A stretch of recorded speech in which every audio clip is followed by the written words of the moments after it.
Hello and welcome to another episode of Chai Chat Community.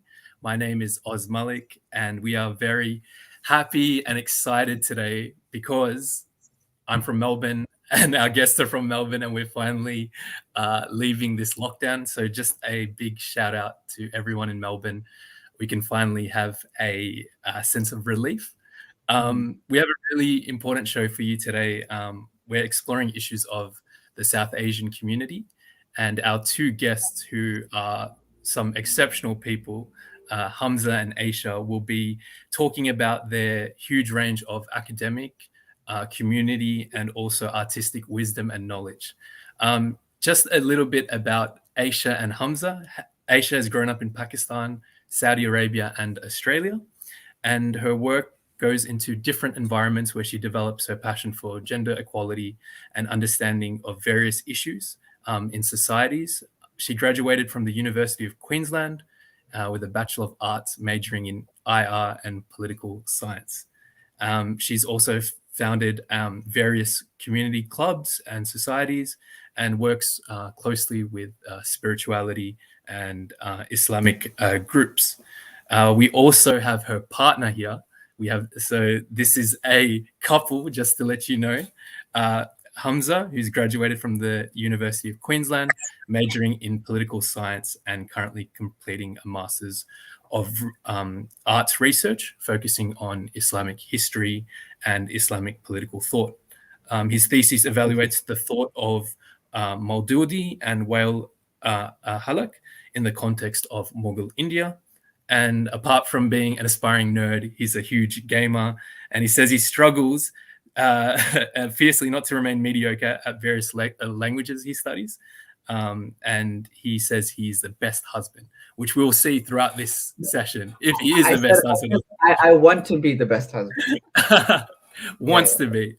Hello, Hamza. Hi, Ayesha. How are we today? We're good. Hello. We're so good. Very happy to be here. Yes. And for people who don't know, you're originally from Queensland, and you arrived in Melbourne during what period of time? In February. In February. Yeah. So after during the lockdown.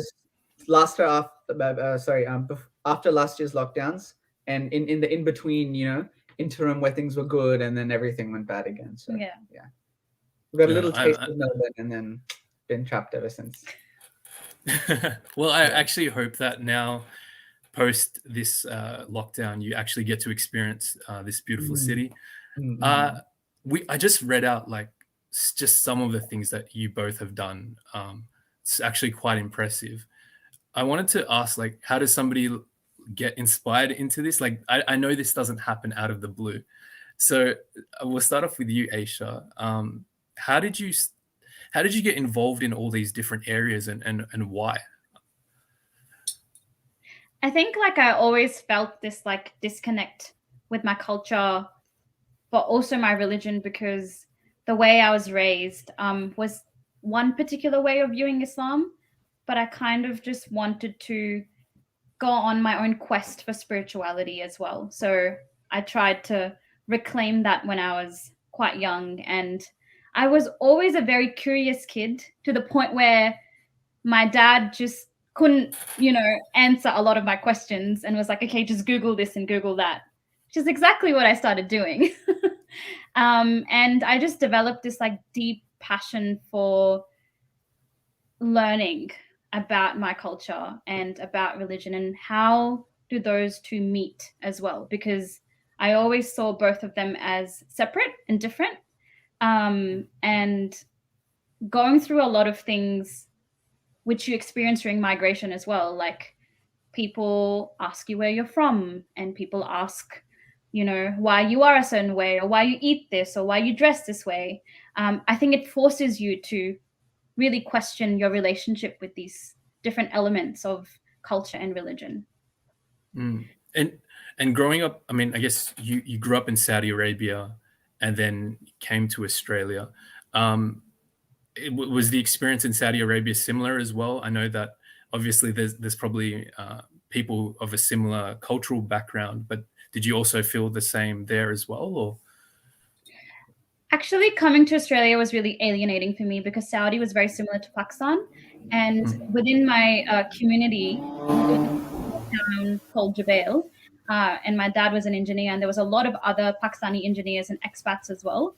So growing up there, like I felt more connected to Pakistan and my cultural identity. But when I came to Australia, I felt, quite alienated, and just the way I viewed the world was very, very different because of Saudi as well. And Saudi actually had a big impact on the way I viewed religion as well, because my parents became more conservative while we were living there. So I kind of had to break out of that myself, because I didn't necessarily agree with some of the things that, the Saudi Islam preaches. And I guess we'll definitely get more into, that kind of identity shift, or how kind of identity shifts over time. Hamza, you're similar in the sense that, you have a Pakistani background, lived a lot of your life in Queensland. Can you tell us about, how these things impacted you? Like migration and trying to navigate different cultures and that sort of thing. Do you mean? Yes. Yeah. Yes. So, similar experience. You come from one culture, one background, you get put into another, and you have one environment in the home and one environment, in school. And then it can be a tough thing for, someone to go through, especially, like a young person. So there are a couple of responses. One is you double down on tradition and heritage or whatever, and you become more cloistered and closed. The other extreme is you completely lose what makes you unique and distinctive, and that which your ancestors blessed and gifted you with. And the third option is you try and attempt a synthesis of the two. So much of I realized so much of who I am and so much of the things I've done since I finished high school is me trying to navigate this, this dichotomy. And alienation is a powerful force. Like I don't belong here. I don't belong here. Where do I belong? Yeah. Like I find, coming from Melbourne, there's this assumption about Queensland. In Queensland, are they more racist in Queensland? Do they accept people? The certain conservative political parties over there. Can you, tell us more about? And both of you grew up in Queensland. What was it like being a visibly person of color and an ethnic person, a religious minority? How was that experience? Yeah, so for me, when I first came to Australia, I was 12 years old, and I was very tied to my Islamic identity, because that was my binding force in Saudi Arabia as well. And I remember when I came to school, I really wanted to keep wearing my hijab with my uniform. And my parents wanted to send me to a private school, like all girls. And that's what I preferred as well, because I came from that kind of environment. And I don't know, I couldn't have handled co-education at the time. And I knew that much about myself for sure. So just the way they received my hijab was they said, look, you're going to get bullied in school, so don't wear it. That was the principal's response to me wanting to hold on to that part of myself. And I remember crying in the office, and my mom was like, look, you're still very young. You don't have to wear hijab. It's fine. We just want the best education for you, and this will be a great school. And it's interesting because I went to school in Ipswich, and Pauline Hanson is from Ipswich. So the attitudes around in the students, when I first walked into the school grounds, it was in the middle of the term, somewhere in March, April, I was a new student. So everyone had this idea of me, I'm from Saudi, I dress a certain way, I speak a certain way, they exotified me in a way, and I felt really uncomfortable with the whole narrative. And that me feeling uncomfortable stayed with me, and I didn't end up wearing the hijab. From grade 8 to grade 12 I didn't, but then in grade 12 I felt more compelled to go back to my Islamic identity. So I started to read more and understand more about Islam for myself. And I returned to my hijab and I reclaimed that part of myself. And I guess at that time, all the girls in my grade, they were more mature and could respect that about me as well.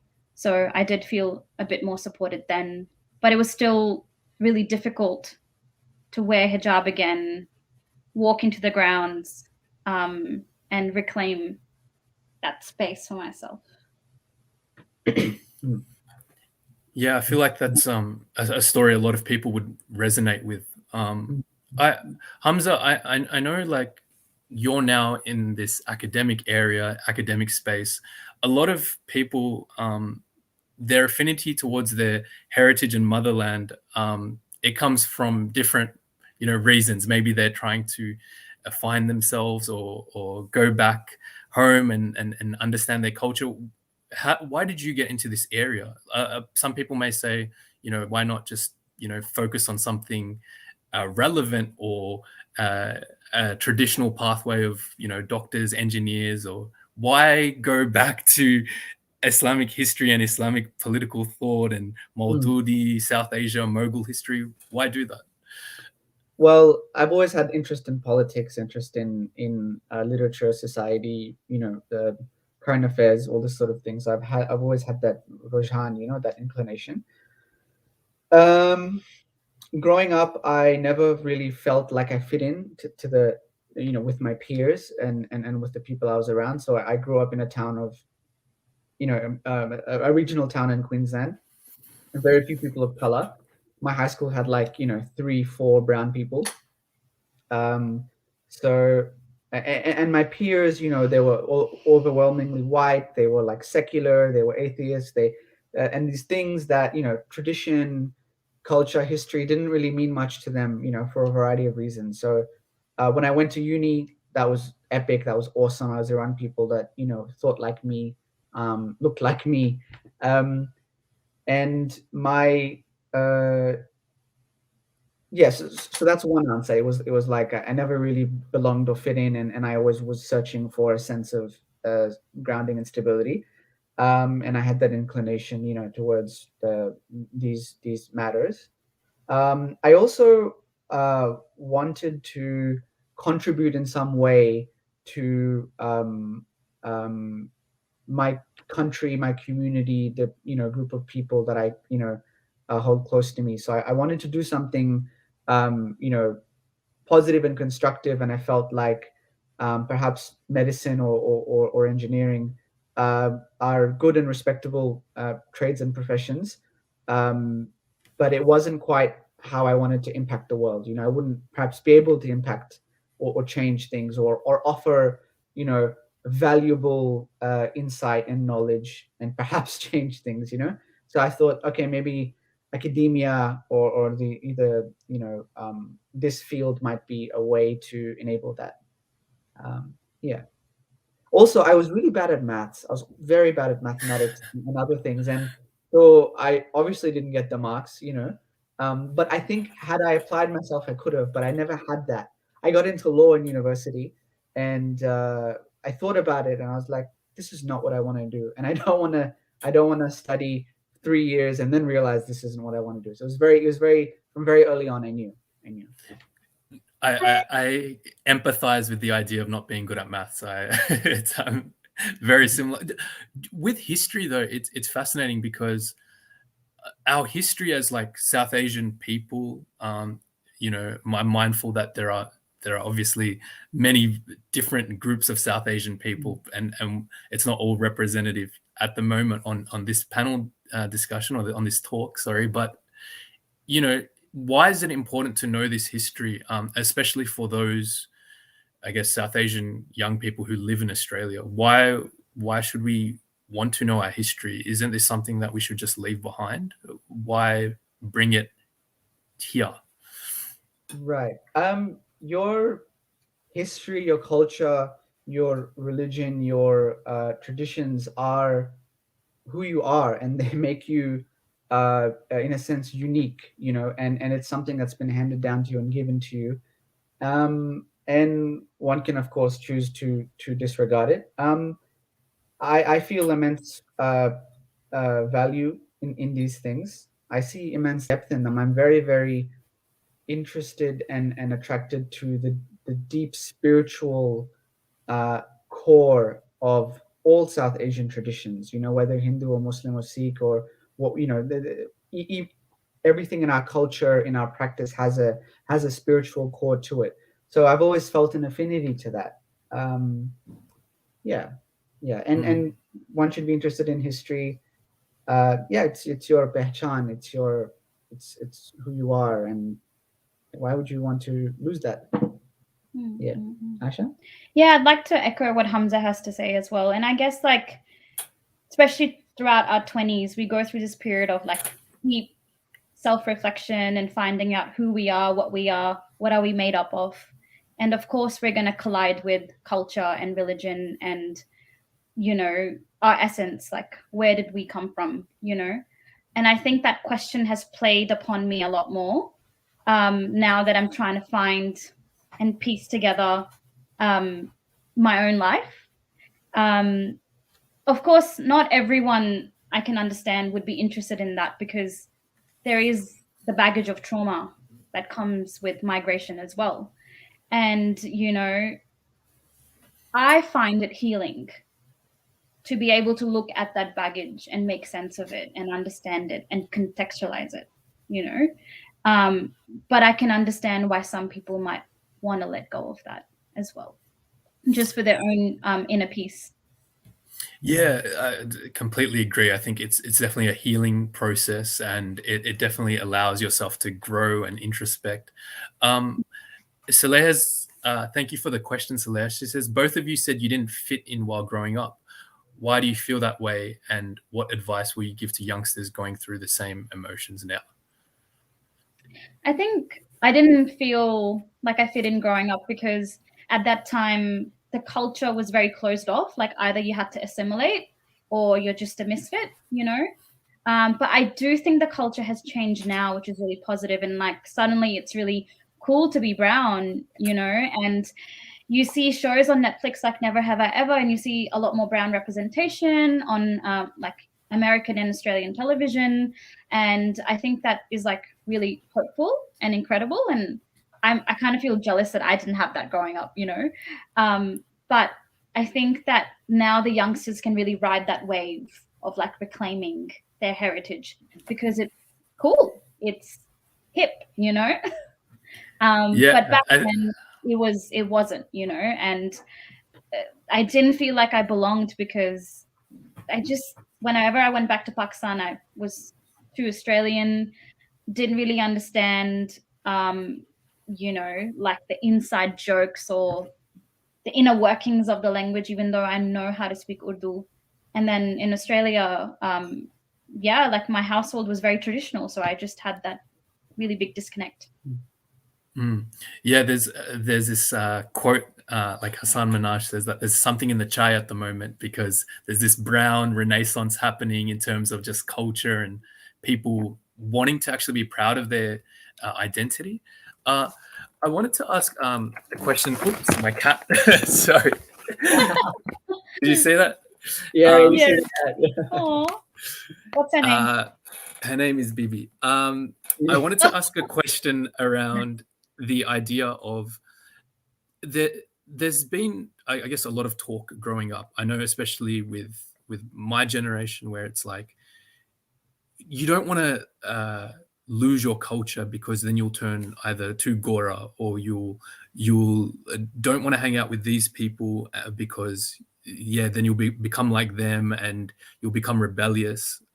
Where do you think is the fine balance between, I guess, this concept of becoming rebellious and losing the culture, and then a healthy expression of identity? Because are we still trying to figure that out as a community of well, don't be too Western, or you have to be very traditional? Where do you both sit on that spectrum?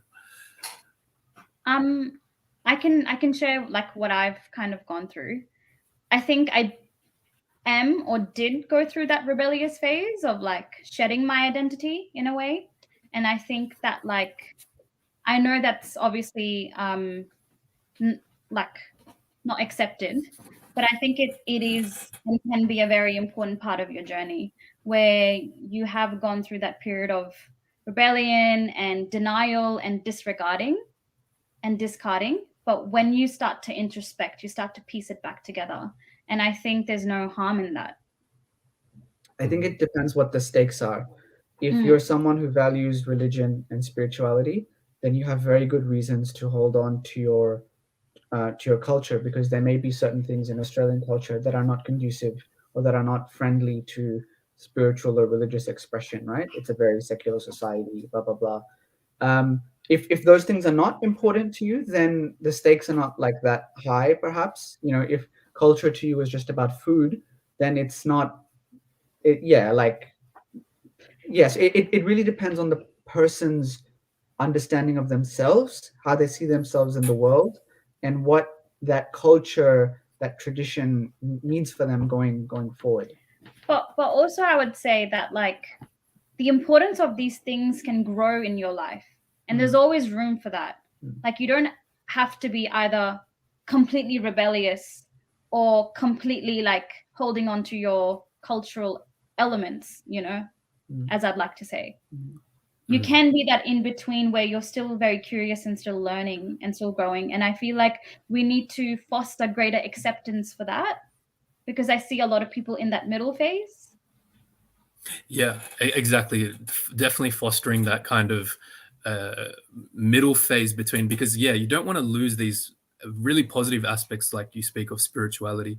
One aspect of, for me, that's huge is like, obviously there's a lot of geopolitical situations happening in the world, especially in South Asia. And we probably won't be able to delve in that too deeply. But what I find fascinating is in Australia, if you're either Australian born or, you moved to Australia recently, there is this acceptance of like people who are from, countries where there is political strife between one another. So, for example, for me, being from Pakistani heritage, it's very easy to get along with my Indian friends, and we have that commonality of being South Asian rather than what our political differences are. But we also try to seek where that common justice is as well, so we don't try to pacify it. Do you think communities in Australia, what can they do in terms of contributing, I guess, overseas, or should they even have a voice?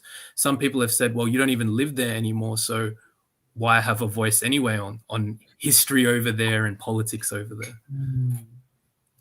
That's a big question. I mean, like, I think people forget that we still grew up in Pakistani households. Doesn't mean that the culture doesn't affect us anymore just because we've moved away from the place, you know? And like you still have a say. It's still very meaningful to you. All your family's still there. Yeah. It's a very tough question. Like, of course, even if you leave your place of origin, it doesn't mean you give up your connections to it. And of course, often the reasons you leave are because that place of origin was not healthy, economically or whatever. And of course, you would like things to be better.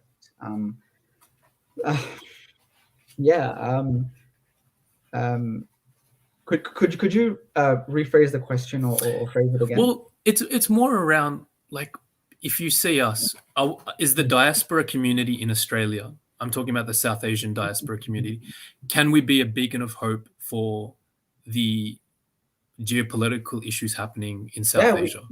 We can, because we have the element of, I guess, distance and exposure, exposure to different perspectives and different worldviews that people living in perhaps Pakistan, India may not, and we have, so we have that benefit of exposure. We have privilege as well. Yeah, we have like privilege. We have economic privilege where we can afford to sit and think about these issues, whereas people in those contexts may not have that. They're busy in sort of like just staying above the line in a sense. I think we have to embrace a form of attachment to our homeland or our country that is not nationalistic but patriotist. So the difference between nationalism and patriotism, right? is patriotism is built on love, and I think nationalism is built on competition and often hatred, right? So me criticizing my country or me saying something about another country is from a place of love and concern. I want these places to be better and healthier and more loving. It's not from a place of hatred and not from a place of critique, you know. Of competition. Like me, for example, talking about Kashmir is not because I hate Indians or I want Pakistan to dominate India. No, it's because I have a love for humanity and I want people everywhere to live in dignity and justice. Yeah, 100%, 100%. I would echo those statements as well. I wanted to move the discussion along, and I'll do this by giving you a little bit of an anecdote of this experience I had, and I wanted to see where you both stand on this. An uncle at one of these South Asian family dinners, he asked me, "What language do I dream in?" And I sat there and I thought, "Oh yeah, English. I dream in English." And he said, "That's your first language. You are an English speaker." And he's like, "The language you dream in is the language that is your first language, the language that you're a part of." I wanted to ask, what language do you both dream in? I think I dream in Urdu for sure, because my first language is Urdu. You know, growing up in Saudi Arabia, like there was a strong emphasis on Urdu, and we got Urdu taught in our school as well. So. Lucky, you dream in Urdu? Yeah. I dream in English. English is actually my first language, and I've only now in the last 5 years really committed to learning Urdu and other languages relevant to my heritage. The role of English, I mean, and your various other languages, so Urdu, or if you speak any other dialects, why do you? I know that you've both done work in areas where you're trying to really, I guess, empower young people in Australia to get back to their roots, especially through language. Why do you both think that's important? Language is so important. Language is the key, is the that critical element to unpacking and unlocking your culture, your tradition, your heritage. And if you don't have that, you're always sort of on the periphery. You kind of get it, but not really. And of course, knowing language enables you to access the literature and the debates, the discussions, the beautiful poetry and the music, with such greater clarity. So language is I think extremely important, and we should all be putting effort into improving our language skills, in my opinion. I think the biggest gift that I got from my parents was language, and they really did enforce no English at home rules. Like, you have to speak in Urdu, and reconnecting with family was so profound because of that. Family, I couldn't have imagined going back to Pakistan and not being able to speak my mother tongue. And if you didn't speak the mother tongue, if you spoke in English, then you were made fun of, But now obviously it's cool to speak in English when you go back home. If you don't speak in English, it's maybe, you're not as, you don't have a lot of status or whatever. That's what it's centered around. Because I'm from a small town as well, I'm from Multan. I just loved sitting with my nani and having a cup of chai and just listening to her stories and understanding her life and just connecting with her so deeply, and learning how to cook from her has been a big part of my journey. And I couldn't have imagined not speaking in Urdu. Having another language is like having another soul, and to have that taken away from you, or to have that in a diminished capacity, is an alienating experience. I grew up in a household where English was enforced. I was explicitly not taught Urdu and other languages. I think I don't know. My parents felt a deep insecurity about being in a different land. But also I had the opposite experience to Ayesha, and whenever I would go back, I could not connect, and it was a source of deep anguish. So So, I love that idea of just language being like another soul. It's such a beautiful way of putting it. And Ayesha, I would say I still get made fun of when I don't know how to speak proper Urdu when I go to the motherland. I went back recently, and I actually felt actually quite ashamed that I hadn't really honed my skills, and I think I do regret not speaking Urdu at home more. And I even see when it comes to work as well. For anybody listening, if you have bilingual or trilingual language skills, it's a huge advantage. And languages like Hindi and Urdu, they're so commonplace. Wherever you go in the world, you'll meet people who speak these languages. Exactly. I like how you said as well, Hamza, you talked about language unlocking like kind of history and knowing yourself, like it can do that for you. People, I know, again, my age, there's a disconnect between how the motherland is viewed. And so I know that you read a lot of poetry, and that poetry is not in English. It's in this very beautiful Urdu poetry, and I would love for you to share some. But what has that done for your life in terms of reading and seeing Urdu poetry? How did that make you feel about fellow South Asian people? How did that, what effect did that have on you? Poetry is, Iqbal says poetry is like revelation. Revelation stops, but poetry continues. That's what Iqbal says. It can be, especially from our tradition, right? I have a lot of thoughts on like modern, postmodern, English poetry. That's something else. But our poetry is so deep, so profound, and touches on such universal themes. I'm talking our Punjabi poetry, our Hindi poetry, our Urdu and Persian poetry, Kabir Das, Amir Khusro, Bulle Shah, whoever it is, it's so deep and it's so profound, and it made me, it gives me a lot of meaning and direction. There was a time in my life where I was deeply depressed, and engaging with the musical tradition of Qawwali and Kirtan, right? So that's our epic music mixed with our epic poetry, which is, it's like, something else. That gave me so much meaning and direction.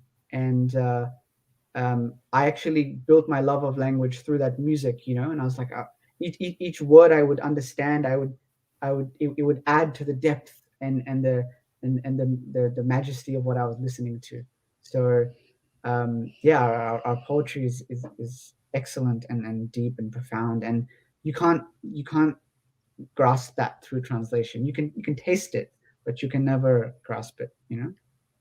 Wow, amazing. Ayesha, do you have similar thoughts or feelings around poetry and its effect and music? Or definitely, like I've always felt more inclined listening to Coke Studio than any English song, like I'm so deeply moved by just even simple songs that have just these deep lyrics in them, and it doesn't necessarily have to be Qawwali. Like I like the semi-classical tradition more.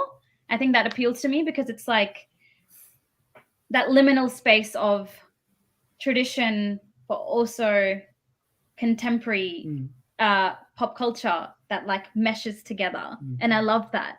And I think that comes through in me writing poetry as well. Like I love using Urdu phrases in my poetry, but mixing it with English and having that take on it where I'm like, yes, I'm Australian, but I'm also Pakistani. And how can I merge the two worlds? So that for me is like important. There's a lot of problematic things about our culture and our heritage. For example, the status of women, or economic inequality and classism, casteism, all these things. But our music and our poetry, these things fill me with so much, I guess, pride and so much meaning, and they make me fall in love with it. Actually, on this note of music, me and Hamza, we both are learning Hindustani classical singing. Wow. And we're getting vocal training, and it is just so profound because that is the backbone of all our music, you know. And just being able to tap into that has been so much fun. Yeah. I would encourage any other couple out there to maybe, you know, start a hobby like this together. It's like, yeah, filling me with so much joy just hearing you speak about your experience. Like I feel like a lot of young people from the South Asian diaspora would feel very similar. Like I know that early morning Saturday mornings, just my mum playing old Hindi music when she's cleaning in the morning is just embedded in my mind. There's this nostalgia, and so when I hear that high pitched Indian Hindi voice, do you know the high pitched, you know, from like the old Bollywood songs, like Lataji's voice, or yeah, it just takes me to another level, and you know, it's very emotional. But I think what it also does is it makes you feel. You talked about pride. You know, when you're in a country where you're different, there's this understanding that, you know, what are you actually bringing towards this country, or you're sometimes looked down upon, you know, and the culture is seen as less than, you know, it's not seen as the norm. And then you show this rich history of poetry and music, and it's beautiful. Your context of Mughal India, Hamza, I feel like that's a topic that is its own episode in itself. But like Mughal India, for those of people who don't know about it, you know, I've visited a lot of the places in Lahore and seen that. But how would you explain Mughal India to somebody who doesn't know anything about it? You know? Wow. Okay.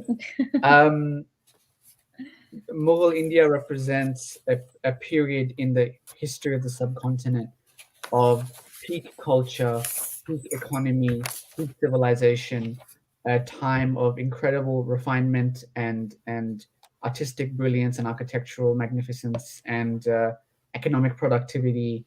In a sense, a golden age of the history of the subcontinent. Unfortunately, certain political views or certain historiographies seek to render that period controversial and seek to put it in a negative light. So it's what I'm saying may be contested, but I think an honest evaluation of that time period will show that it's a sort of like a golden age before centuries of colonialism and chaos, you know. And you know that's seen, for example, in the brilliant architectural achievements of the Mughals. But it goes beyond just that, you know. Like, think about everything it takes to sustain a civilization. You know, it's not just fancy buildings, but it's like, what is the ethos that was there that cultivated and produced all this art and culture and you know, of course, there's, you know, negative things. There's war. There's conflict. There's, you know, out groups and in groups and all that sort of stuff. So I, you know, hope I won't get accused of romanticizing history too much. But I think it represents an incredibly positive epoch in the history of the subcontinent. But also, like, the coexistence of Hindus, Sikhs, and Muslims at the time as well. How did that come about, and how did that fabric of society stay stable? You know. Yeah, and I think it's, look, like you touched on that, there is this controversy that is arising around this past, around Mughal history and certain commentators, but it also, I think it shows, you know, there's other aspects to it that show the beauty of the culture, the coexistence, and those parts, I really feel like it can't be. I hope it doesn't get lost in these commentaries, because that seems to be happening. I wanted to move on to another topic of area. You both are a young South Asian couple, ta-da! And I wanted to I just see how you're feeling about your values, where you are compared to the past generation. And how do you hope or see future generations of South Asians, especially in Australia? From my end, for me, like, I've had to do a lot of work in terms of unlearning a lot of the toxic behavior patterns, you know, because I want to be able to give my kids a more conscious, mentally aware, like healed version of myself, you know. Like I want to be able to take the positive, beautiful aspects of my Pakistani culture and religion as well, and spirituality, and also with my Australian culture, I want to cultivate like and give them this indigenous understanding of the world, you know. So for me, it's been at this time of my life a lot about unlearning that and understanding like, okay, well, it's fine. My parents migrated to Australia and they didn't have anyone telling them how to raise me. They were all alone in that journey, you know. And what can I do better for the next generation has been on my mind. Now that I have privilege, I don't necessarily have to worry about money. My parents have already paved that way for me. How can I live authentically, you know, in a relationship with myself and my culture? Like that's been one of the most important questions. And you don't have a fear of raising these Angrezi type bache or these the next generation where it's like, you know, where are they going to get, you know, Hamza and yourself, you seem, I don't want to say like outliers in the sense that you have this love or for history and culture, but that seems to be getting more and more lost. So is that a fear as well? For me, I don't know if that's a fear because I have foresight and like I want to be able to build a community for my kids. So when I do have kids, they're entering into, you know, like-minded people, and it takes a village to raise a child. I truly believe that. And if, yeah, with the help of our friends and our family, like if we could cultivate that environment for them, then yeah. And if they still choose to like not accept culture, I mean, of course that would be like really sad, but it doesn't mean that I'm gonna stop loving them, if you know what I mean, you know. Like I'm still gonna allow them to fully try and understand themselves, and whatever path they choose, I'll be happy with that. If our children don't watch Mughal Azam every week, I'll disown them. That's we have very different parenting techniques, obviously. So I would like to instill in our children, the best parts of our culture and upbringing, and you know, not put on them the worst parts of it, you know, that perhaps we had to go through, and so, not pressurize them and control them. Yeah. So I'd like to present the best face forward, you know, and of course I do have an anxiety about the status of my heritage and culture and what it means going forward. That is an ongoing anxiety, and that also motivates so much of what I do. You know, I do want to then create pathways or spaces, like Ayesha has intimated, that enable someone who is interested to connect and reconnect with their culture to do that easier. You know, first you need to have the intention, and then that effort comes after. You know, if the child doesn't have the love of the heritage or whatever, then no matter what you do, it's not going to work. You know, so I want to have spaces where we can facilitate that and present culture to our children in a relevant and interesting and beautiful way, you know, and again, take the best parts. And also be able to move with the times, you know, that's really important as well. I feel like our parents are stuck 50 years back, you know, and they weren't able to necessarily move with the times. But when I go back to Pakistan, people have like moved on in a sense, you know, they have developed the culture for better or for worse more, like they've, you know. Yeah, there's like, I think there's like a fine balancing act there, because I remember watching this documentary, and this person visited Marrakesh. I think it was Marrakesh or Casablanca in Morocco, and he goes to this beautiful cafe, old school cafe, and there's this beautiful, you know, North African decor, and it's very beautiful building, and there's a plasma TV just a really ugly plasma TV in the middle of this heritage site building. And the tourists that had come from overseas said, hey, what's this plasma TV doing in your cafe? Like, this is such a beautiful, historical, ancient piece of architecture. Why are you putting a plasma screen there? And he's like, the Moroccan man replied, do you watch TV in America? And he's like, yeah. He's like, we want to watch TV here as well. And I feel sometimes that way, that I'm the man or the person criticizing, you know, the heritage and the ancient culture for like, no, don't change, don't modernize, don't go. Hamza Nation, do you feel like we can be criticized for doing that and not letting people move on and being a bit selfish in this instance, or for our own aesthetic? As long as the man didn't, break the wall to put the TV in, it's okay, So I think we have to be very conscious of change is change. Not all change is good. Not all change is bad. And we have to be very conscious, bizarre, of what that change means. And just because something is going a certain way, it doesn't necessarily mean that way is positive. Just because something is staying still doesn't necessarily mean that that's positive. So we have to develop like an evaluative process or a worldview that understands its foundations very well. So for example, for me, a strong foundation is like religion and spirituality and language, right? So whatever change is happening that I see in society or in my own culture, I will evaluate that change through these foundations, and I will agitate for alterations based on my, understanding of what I think is like the core foundations. Yeah.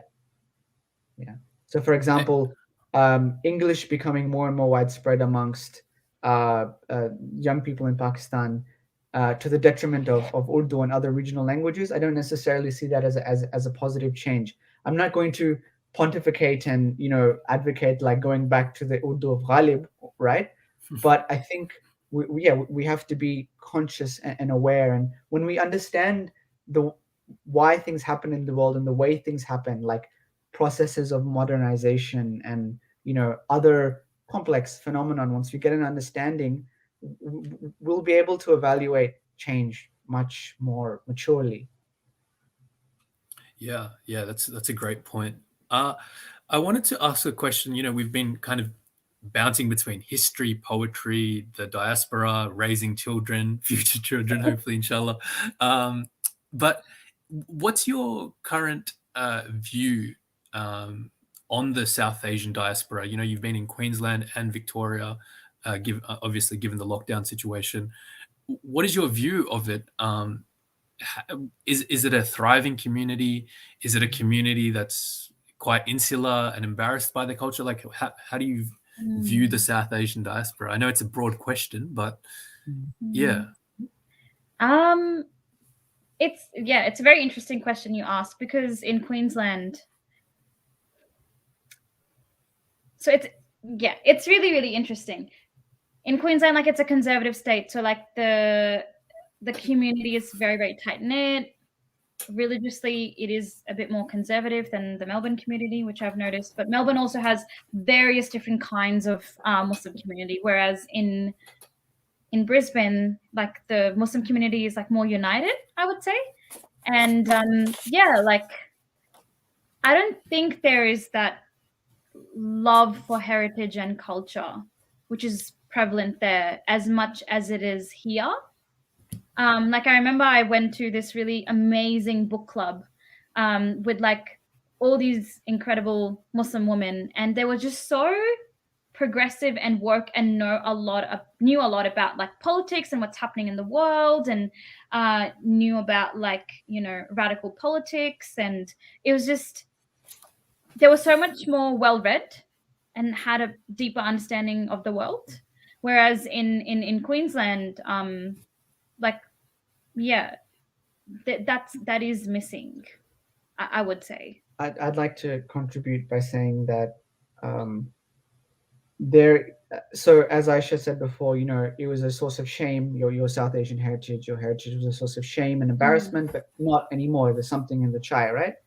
I think that majority of like South Asian youth are kind of like there are some that are like not interested at all in their heritage. There are some that are very interested.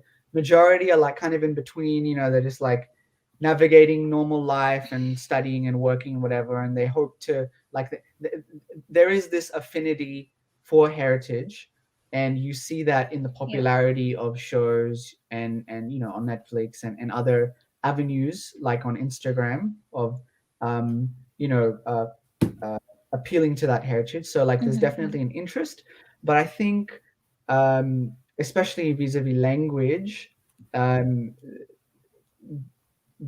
there's sort of maybe not this space, or there's this like, well, what's the next step? Okay, yes, I'm interested in my culture, but like what does it actually mean? And I think fundamentally it's like, how can we make our heritage and tradition relevant for us today, you know, in this society? And when you can show its relevance, then young people will be more interested. You know, like I think of, for example, my younger brother, he's like 18. He's like sort of, but not really that interested in his culture. You know, he's just like, he's more attracted to his Muslim identity. I think that's more prevalent in Queensland, where people are more attracted to that part of themselves than the culture. Especially going to like an Islamic school as well. And I think that if his tradition or his culture was represented to him in a more interesting and relevant way, rather than just really annoyingly loud talk shows on TV, or just like really poorly made dramas, you know, on TV, or like that's his primary like interaction with his culture and heritage, apart from family, of course. If it was presented in a more interesting and relevant way, I think he would definitely go that way. I think it's a good, yeah. But also, I just think there's like more South Asian diaspora creatives and academics that like actually live in Melbourne. Like in Brisbane, most of the South Asian community is still interested in like becoming a doctor, engineer, dentist, or lawyer. Like law is still like similar to the humanities, but we don't have enough people wanting to take that step and build a community or build a society or build an organization that speaks to these things that we are struggling with. Yeah, totally. I wanted to give a strange example, but I would love to see your views on this. So there's been a lot of success with Korean shows, Korean music in Western culture. Like my sister has learnt Korean. If you see a bedroom, it's all Korean posters, and learning the language of Korean.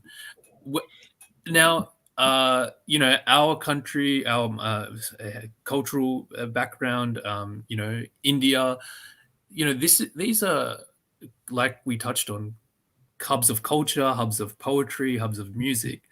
Why isn't that translated to the Western society like the Korean music and shows have done? Like, look at the success of Squid Game that has 111 million people watching. You know, obviously it's a very different genre and story, but they've done it in many ways, whereas South Asians, for all their love of arts and culture, are still behind the 8 ball in the West. What do you put that down to? I put that down to Korea, South Korea specifically, has, you know, like a more prosperous economy, has a society that's generally speaking, you know, more well put together, or more prosperous, it's more conducive to creative and brilliant expressions of art, whether that's through film or music or whatever. I think in the subcontinent, especially in, you know, Pakistan, because I can speak for that the most, there's a lot of social and political, sectarian, economic issues, right, that depress and deflate expressions of artistic creativity, you know, that could be very beneficial to or that would be appealing to, for example, diaspora living elsewhere in the world, or the West, or whatever.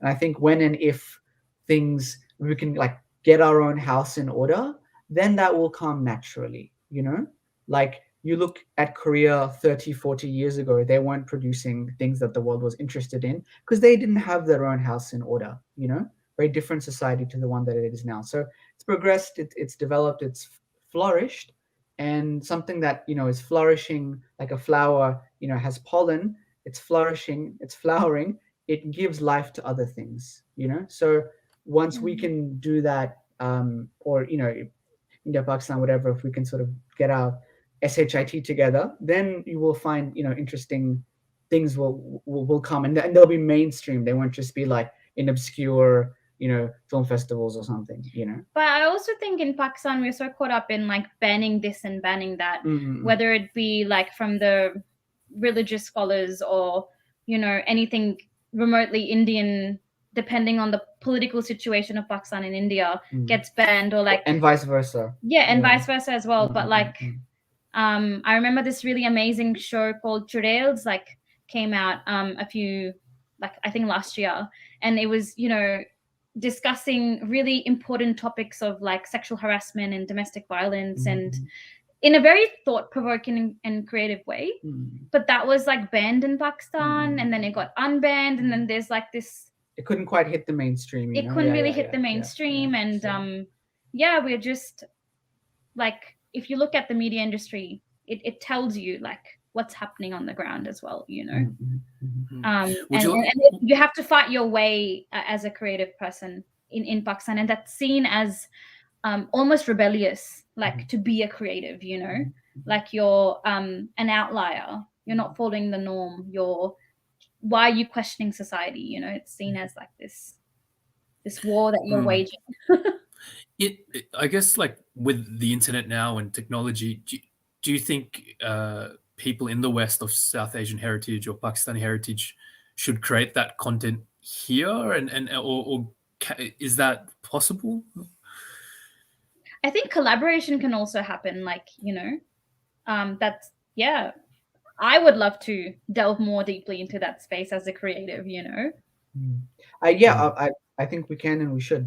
You know, we have that privilege, that capacity. It just has to be done in a way that's sensitive to the mores of the homeland, quote unquote, you know, and that understands like the currents on the ground there. But I think we definitely have that space and capacity, and for sure.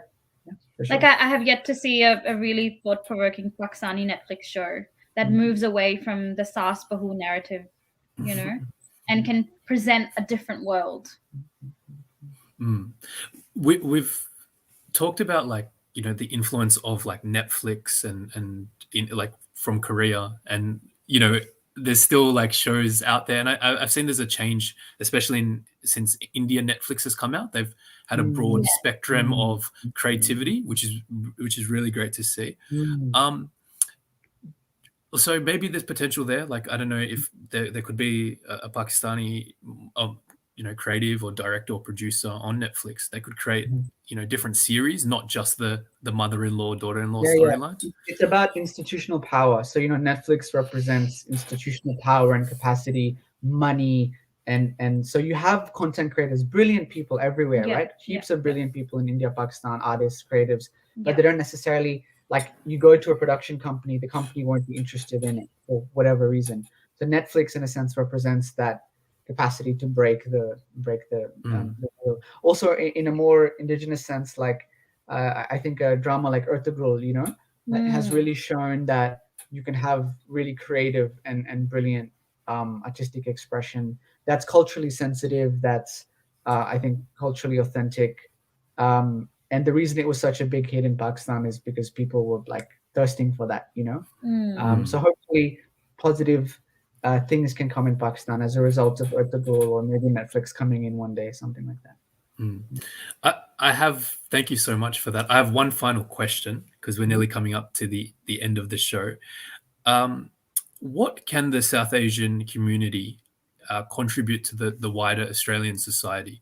So we've seen things like, obviously, you know, the influence of yoga, but I don't think, and I could be wrong here, but I don't think, you know, the majority thinks yoga is Australian. It's almost becoming like a basic white girl kind of thing, and turmeric and these sort of things, cricket as well. Like, these are, is there something more that can happen, or you see, like, what would your ideal situation be as people who love your heritage and culture? What could we give back, or what could you see happening in the future when it comes to South Asian culture in Australia? Would you like to? I mean, for me, like as a creative, I would like to produce more liminal space content, you know, which is integrating my South Asian heritage, but also my Australian heritage. And for me, like the Australian part of understanding the Australian heritage is really understanding that we're on, you know, settler colonial land, and understanding the indigenous systems of living and being. Like for me, that's what I want Australia to be for me. So I guess it can be different for different people, but also, like, I think I'm tired of the narrative. I'm bored of the narrative where we constantly have to feel like we have to give back, otherwise we don't deserve to stay here, we don't deserve to be in Australia, you know. Like I've moved past that. I think our heritages and cultures have so much to offer, right? So a deep sense of spirituality, deep, you know, appreciation of family, and all these things. I think these are valuable things, and perhaps majority society could learn from it. The thing is, though, is majority society, is white Australia, ready to listen? Is it ready to introspect? Because these things will only be meaningful if white Australia, majority Australia, is ready to introspect. It's very good at appropriation. So white Australia will appropriate Aboriginal motifs, you know, it'll appropriate yoga, turmeric, whatever. But just as a butter chicken, but whatever, right? Like it'll appropriate these things for its own purposes, but it's not. I don't know if white Australia is interested in going deeper and asking important questions. In going deeper and engaging in that process of reflexivity and reflection that may or may not result in its character changing. It's a very uncomforting thing, you know. So it's also like the ball is kind of like in their court. Like, you know, we have all this to offer. Hopefully, we'll offer it well. But are you interested in taking us at face value and not just subsuming us? You know, so you have like assimilation, you have multiculturalism, but even multiculturalism is sort of, it's like it's still hovering around this like white axis, you know. And maybe there's some other stage of societal makeup that doesn't have hierarchy. I think there's, as multicultural as this place is, there's still a lot of implicit hierarchy and maybe glass walls, right? Glass ceilings that are around. So kind of a question for, we can shatter them, right? But are they ready to introspect and change, you know? That's both such great points, and I think that, again, at the heart of it, I think that's what it is, you know, rather than us proving ourselves, are they ready to listen? I think that's such a lovely way to end this amazing show, and I'm so lucky and privileged to have been with you amazing guests. I think when my parents, when I was young, used to say, don't hang out with those people, hang out with good Pakistani bacha. And I think they meant you. So I think I will tell them that I've been hanging out with some good Pakistani bacha and getting that wisdom and knowledge. It's been such a privilege to hear your wisdom.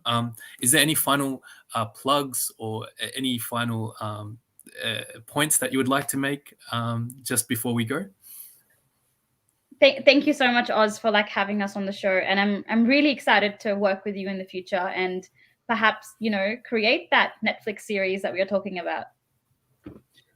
I would like to say that if you're a South Asian person, or you know, if you have this heritage and you have a language tradition, I would say do your utmost to maintain and strengthen that connection to language, and don't be disheartened by, you know, mocking and you know, taunting. And one of our South Asian cultural features is we're very good at taunting and mocking, right? So don't be disheartened by those things, but do your best to maintain that connection, because there's such meaning and richness in our tradition, and you'll access it again through that language. So always try and build it and improve that. You know, like yes, you can learn Korean, and it's not a bad language.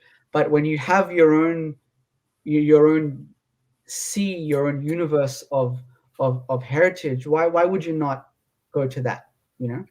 And you know, for all the South Asian women out there, I'd like to leave you with something very beautiful and tangible.